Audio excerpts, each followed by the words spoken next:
Hari pertama di neraka guys, bareng temen lama gue nih, ternyata masuk neraka juga. Ayo. Hari pertama masuk neraka, cek. Hari pertama di neraka dingin, cek. Gue udah pernah main di neraka panas, sekarang gue di neraka dingin guys. Kok saya tuh bingung ya, neraka kok jadi candaan gitu. Ya. Banyak orang kaya ke neraka, oh kayaknya ber-AC di neraka tuh. Kok bisa gitu, jadi candaan. Padahal neraka itu ditampilkan diksinya dalam Al-Quran itu sebagai ancaman yang mengerikan. Ya, jangan dirubah. Jangan dirubah.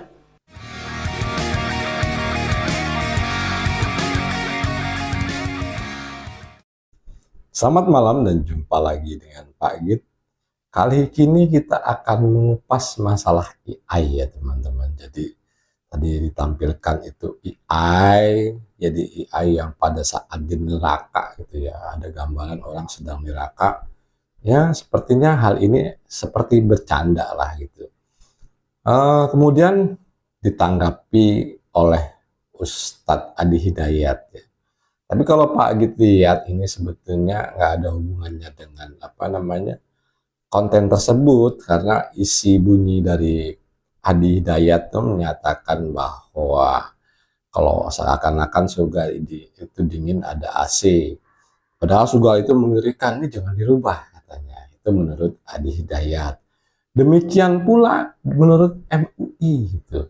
Jadi MUI dalam hal ini juga meminta untuk video tersebut itu ditarik ya. Jadi membuat seolah-olah itu neraka itu seperti mainan. Tapi kalau MUI itu bukan cuma ini aja ya. Jadi pada saat wisata ke Borobudur, maksud Pak Git umroh ke Borobudur kan ada konten AI juga. Ini juga dikritik sama MUI ya.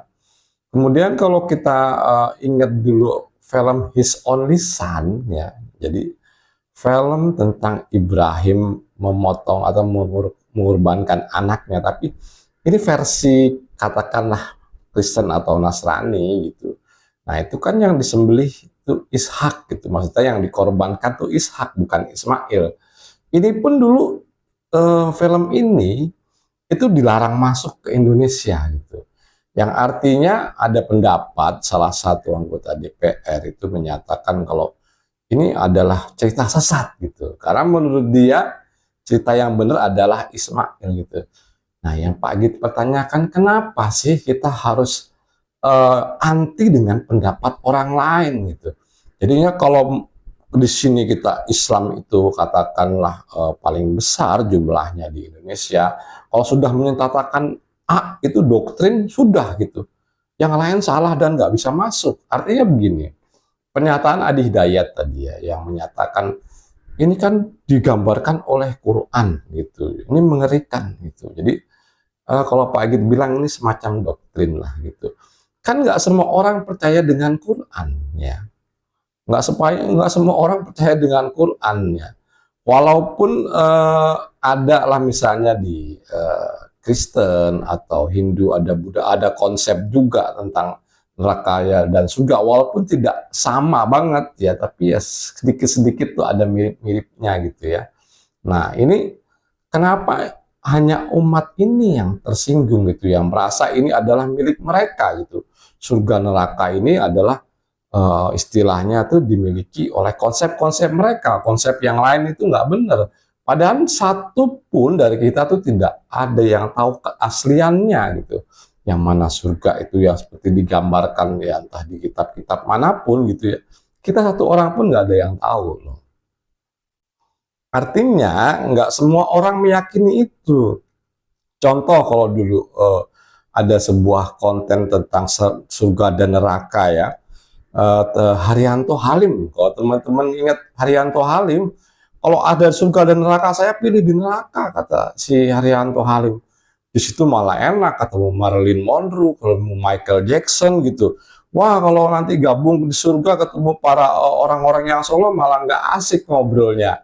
Ya ini kan sebetulnya satu ya ketidakpercayaan terhadap antara neraka dan surga tersebut. Kemudian mereka juga punya konsep lain tentang apa itu neraka, apa itu surga, dan hargailah pendapat mereka gitu. Nggak perlu istilahnya harus memaksakan orang dengan kehendak. Kalau neraka tuh seperti yang di kitab IA gitu. atau surga itu yang seperti di kitab A. Itu kan cuman gambaran gitu. Yang kalau kita lihat misalnya cerita-cerita mukjizat gitu ya, katakanlah Nabi Musa membelah laut, itu kan kalau dicek keasliannya tidak ada gitu. Bukti artefaknya tidak ada, antropologinya tidak ada. Kalau sampai hingga saat ini ilmuwan-ilmuwan itu meneliti, itu nggak dapat yang seperti itu. Kata ya, kalau boleh dibilang ini adalah hanya sebuah dongeng gitu. Dan gambaran surga dan neraka itu kan juga apa ya, setiap orang itu mempunyai makna yang berbeda, nggak bisa dipaksakan satu pemahaman. Oleh karena itu ya mereka berpendapat ini seperti buat katakanlah jokes gitu atau perumpamaan sebenarnya, ya karena mereka merasa ini adalah pemodohan buat mereka. Dan kita terus maksud Pak Git, orang Muslim yang mempercayai hal tersebut, ini adalah masalah keyakinan. Ini nggak bisa memaksakan kehendaknya untuk mempercayai hal tersebut. Kemudian yang salah, yang tidak sesuai ya, yang tadi soal neraka, surga, kemudian umroh ke Borobudur, kemudian film His Only Son gitu ya. Ini karena Muslim merasa banyak di Indonesia dan menurut mereka paham mereka yang benar, nah yang lain nggak boleh gitu. Ya ini kan lucu gitu. Dimana orang bisa berpendapat gitu. Yang sebetulnya kalau dicek mereka suruh membuktikan entah kiai, entah ustadz, sekalipun guru besar apapun lah yang namanya masih manusia, mereka tidak akan bisa membuktikan itu yang apa, buktinya neraka itu seperti apa, surga itu buktinya seperti apa. Walaupun itu telah digambarkan dalam kitab-kitab, tapi nggak bisa mereka membuktikan secara ilmiah. Yang kalau kita kepikir gitu ya, ini adalah konsep-konsep agama gitu untuk mendoktrinasi atau mendogma seseorang gitu. Jadi kalau kita sudah masuk ke sesuatu agama dengan doktrin-doktrin yang tadi ya, misalnya ditakuti dengan api neraka, kamu akan kalau jahat melakukan ini akan dihukum seperti ini, gini gitu ya. Masuk ke neraka, terus ada yang ditusuk, ada yang segala macam, disetrika dan segala. Gambarannya tuh seperti itu. Jadi kalau kita akan melakukan suatu kejahatan itu bukan karena kita berubah menjadi baik, bukan karena keinginan kita untuk membahagiakan orang lain, bukan. Tapi karena kita takut terhadap doktrin tadi, dan ini sudah banyak gitu ya teman-teman. Korban-korban pemikiran seperti ini sudah banyak gitu. Bukan 1-2 orang saja gitu. Yang bahkan mereka rela itu bunuh diri atau menteror orang lain demi untuk masuk surga. Gitu.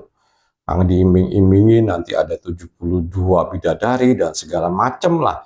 Yang kalau kita pikir nanti pada saat kita meninggal dunia dan jasad ini sudah berpisah dengan ruh, yang namanya hubungan badan atau dilayani oleh wanita gitu, yang laki-laki maksudnya. Nah, dilayani dengan wanita ini adalah lebih kepada kebutuhan fisik atau kebutuhan jasad, kebutuhan biologis gitu ya, bukan kebutuhan rohani. Kalau rohani menurut Pak Git ya sudah beda lagi konsepnya, yang dimana nanti kalau kita boleh menggambarkan gitu ya, kehidupan kita nanti kalau memang itu ada kehidupan di sana yang dimana badan kita ini sudah melabur dengan bumi atau alam semesta, ya tinggal ruh itu, dan ruh itu tidak sama sekali tidak membutuhkan sesuatu yang sifat jasmani, ya artinya tidak butuh makan, tidak butuh minum, tidak butuh ya hubungan suami istri ya seperti itu, dah semuanya sudah serba ditinggalkan. Itu yang kita pikirkan adalah beda dengan konsep-konsep badaniah atau yang selama kita menjadi manusia utuh dalam dunia ini. Kalau kita lihat pendapat Ryu Hasan gitu, Tuhan itu ada atau tidak ada itu juga tidak penting gitu. Yang penting, yang utama itu kita adalah dalam hal menjalani hidup di dunia itu jangan menyakiti sesama manusia. Kalau bisa membantu ya membantu, kemudian jangan usil gitu ya. Jangan usil itu ya jangan mengganggu urusan orang lain gitu ya. Artinya ibadahnya orang lain ya, yang mempercayai atau tidak itu kan urusan mereka gitu. Katakanlah urusan antara Tuhan dengan makhluknya, ini adalah sebetulnya adalah urusan private gitu, yang tidak perlu satu makhluk pun tahu gitu. Harusnya kan seperti itu. Keimanan kita terhadap Tuhan yang Maha Esa gitu ya, entah itu beragama apapun atau berkeyakinan apapun, itu sebetulnya orang lain itu nggak perlu tahu gitu kita beragama. Yang penting bentuk kita bersosialisasi terhadap sesama manusia, sesama makhluk hidup, itu terjaga hubungan yang baik. Itu sebetulnya intinya di situ. Karena dengan melambangkan hubungan kita itu baik sesama makhluk hidup, pastilah itu tercipta hubungan dengan Tuhan yang baik. Gitu. Kalau kita membuat hubungan dengan Tuhan itu baik, tapi kita membiarkan atau cueklah terhadap selama makhluk hidup, ini kan artinya kita mengacuhkan kehidupan alam semesta gitu. Kalau kita boleh ambil filosofi ya, filosofi Isra Mi'raj gitu ya. Filosofi Isra Mi'raj tuh kenapa harus dari katakan harus hubungan horizontal dulu, harus hubungan hablum minannas dulu, baru ke hablum minallah gitu ya. Nah ini terjadi karena dengan hubungan hablum minannas yang baik gitu ya, tidak mencela, tidak menyakiti, tidak korupsi, saling membantu gitu ya. Nah ini otomatis orang yang mempunyai akhlak-akhlak seperti ini itu akan mempunyai hubungan baik terhadap Tuhan gitu. Jadi Isra Mi'raj betulnya filosofinya sebetulnya di situ gitu. Jadi nggak harus ke sana langsung gitu. Kalau kita ke sana langsung terus telantarkan tentang kehidupan sosial, kehidupan kemanusiaan yang sifatnya horizontal, itu namanya egois. Merasa kalau yang lain itu bukan bagian dari kita gitu. Nah, kalau kita berhubungan horizontal ini, yang lain itu adalah bagian dari kita untuk mendekatkan diri kita ke Tuhan. Baik teman-teman, kita ambil kesimpulan yang pertama, teknologi AI dalam ini ya menggambarkan itu, pertama itu menggambarkan teknologinya gitu ya. Kedua, tentu saja ini mengkritik gitu ya. Kan boleh saja orang mengkritik dengan dasar ini, kenapa nggak boleh dikritik gitu. Sesuatu yang ada, katakanlah kalau di Alkitab atau di kitab Al-Quran gitu, kalau boleh Pak Git ngambil istilahnya Buya Sakur gitu ya, jangan takut murtad untuk mengkritik kitab. Nah ini sebetulnya dalam sekali gitu. Jadi apa yang ada di dalam kitab itu buat kita dialog gitu. Bukan seakan-akan yang dikatakan kitab begitu bentuknya A, kita harus mengikuti A. Begitu kitab itu mengatakan B, kita mengikuti B. Padahal kita itu dianugerahi akal dan pikiran gitu. Ini piye toh gitu kan. Maksudnya piye gitu. Nah, ini kalau tidak bisa maksudnya ada pemberontakan atau pemikiran-pemikiran liar dalam hidup kita, ini menurut Pak Git adalah biasa ya, kita berpikir liar itu biasa gitu. Asal ini tidak dituangkan terhadap ke hal yang radikalisme gitu. Nah, kalau sudah sifatnya hal yang radikalisme akhirnya merugikan banyak orang, nah ini yang membahayakan. Kemudian dengan bercandaan tersebut belum tentu mereka bercanda gitu ya. Artinya mereka juga mau mengungkapkan sebenarnya belum tentu yang diceritakan di kitab itu benar gitu. Tapi ya kalau udah ini menyinggung masalah keyakinan, yang yakin silahkan yakin. Yang tidak ya boleh tidak gitu kan. Yang tidak ya boleh saja membuat hal yang lain. Yang yakin harus memberi keyakinan terhadap atau katakanlah dakwah kepada orang lain gitu. Itu pun kalau diterima gitu. Ya contohnya saja kalau tadi Pak Agit ambil lagi ya, satu Buya Sakur gitu ya, mengkritik kitab yang ada, kemudian pernyataan dari Harjanto Halim yang menyatakan kalau disuruh saya pilih masuk neraka atau surga saya pilih neraka gitu. ya dengan gayanya Haryanto Halim tahu sendirilah, yang muka innocence gitu, sambil menyatakan dengan tenang di neraka nanti bisa ketemu Michael Jackson, bisa ketemu Marilyn Monroe, wah nanti kalau di surga kita malah ketemu orang-orang yang membosankan gitu. Dan biasakanlah menurut Pak gitu ya, jangan memaksakan kehendak kalau pendapat kita yang paling benar, itu kan nggak bisa gitu ya. Pendapat orang lain itu entah sifatnya ekstrim atau apa, ya jangan disikapi dengan baperan gitu. Nah, disikapi dengan kerendahan hati, ini akan lebih baik. Menurut Pak Git ini cukup sekian dan terima kasih.